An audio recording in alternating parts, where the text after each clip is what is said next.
thing right here will spin, but it usually just points in one direction. What direction does this point into? The direction of the wind, okay, and we call it a weather vane. It always points in the direction of the wind. Then we have a little thing right here. It has these little tiny cups on the bottom of it. This gives us what? Wind speed. We call it, what's the name of this one? It's an anemometer. An anemometer.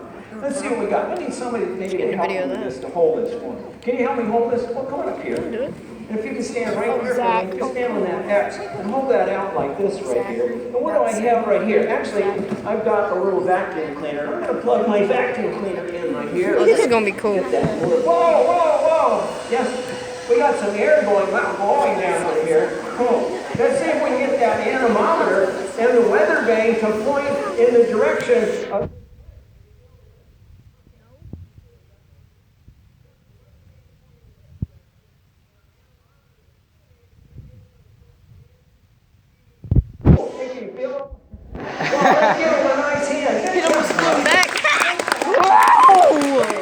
Now this happens to be a gauge right here. What falls in here? Rain. Rain. This is called a rain gauge. This is a smart rain gauge. Every 24 hours, it will empty itself. Now that's pretty smart. I've actually built one of those. And all of that information is recorded in this little computer right here. So all of your weather instruments can be outside, and your computer can be inside, and it records it all wireless. And that's pretty cool. We can pass this around. I need it back though. Okay? And here's our rain gauge. I need this back too. Just don't take it apart. Okay? Thank you. Now I've got another weather instrument. Let's check this out right here. Now this one here, a lot of people don't know what it is. What is it? What is it? How? What kind of a balloon? A weather balloon. Oh, it's a weather balloon. Now meteorologists may Well, to tell what the weather is and all of the different things that they want to record, but if not, then they'll send up a weather balloon. I need about 2 or 3 people to help me. You 2 ladies right here can help me. Well, why don't you come up here? Would you stand right there, okay? Put your arms out and just go ahead and cradle that in your arms, just underneath. Put your hands underneath this. What I'm going to do is we're going to blow some air inside of this right here. Now, usually weather balloons, we put what kind of gas inside of them? Helium. Usually helium and sometimes even hydrogen, okay? So I'm going to go ahead and put some regular air in here because we don't want to waste a lot of helium. Let's go ahead and blow this up. Okay, as we blow that up, just keep it from falling over. We're going to blow this up. Now this is a very small weather balloon, and if we could fill this up until it would break open, it would go all the way from the floor all the way up to the top of the basketball goal. I bet he's going to let it pop. 10 feet in diameter, and then it blows up. It just breaks open. Now that's interesting, isn't it? All weather balloons will break open as they go up into our atmosphere. He's going to let it pop. Because as we go up into our atmosphere, there's less air pushing down. Brace yourself, it's going to pop. And it just keeps expanding until it pops. Isn't that pretty cool? Is it going to pop yet? I don't know. So you Yes. over there? Okay, cool. All right.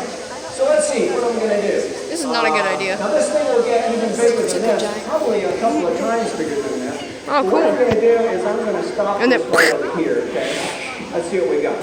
And let me have you, can you hold that just like that? That thing looks like There a you wobble go. Let me bubble. go ahead and turn this off. All right, there we go. Let's get this off. Right quick. Wait, how are they holding that? So here we have our big weather balloon. Now, some of the weather balloons will carry instruments underneath them, okay? Some don't have instruments, but some do. If you have a weather balloon that doesn't have any instruments underneath them, then you need an altimeter. And the altimeter will tell the weather person how high the balloon is. Now, the reason why they want to know how high it is because that balloon could fly into a cloud layer. They might want to know how high those clouds are, and they can tell as the balloon goes up past them. And so this works. We use this in rocketry and some other things, and it's all geometry. And when you point it in the air, there's a little trigger right there. There's a little slide, and when you point it right at the direction of that balloon, and you let your finger go, then all you have to do is look at the scale, and it will tell you how high the balloon was at that period of time.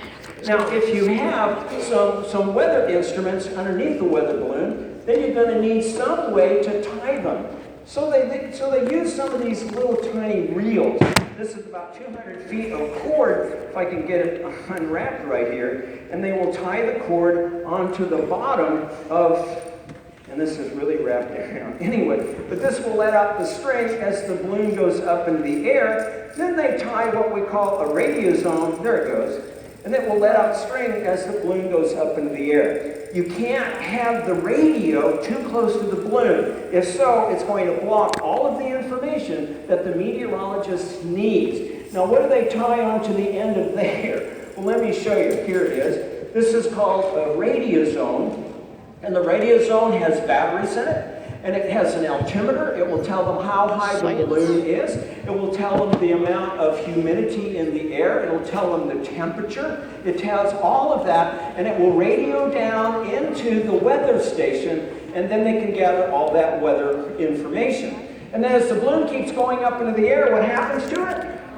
They all break open, and all of that will come tumbling to the ground. And one day I was taking a little hike over here in Tennessee, and I found broken pieces of a weather balloon and some broken pieces of the radio as well. And it said, if you find me, take me to the post office. So I took all of that to the post office, and I said, I don't know what I'm supposed to do. It just told me to take this to the post office. The postmaster said, oh yeah, every now and then we get somebody to bring it in. And what he did was he sent it all the way to Golden, Colorado. That balloon had traveled from Colorado all the way over to Tennessee. And I found it. I found the broken pieces. Okay, well, let's see. Now, what would happen if they just let the balloon go? Will it fly around? No. Who knows? Okay, well, let go of it. Just let go. There you go. It likes to bounce. Isn't that cool?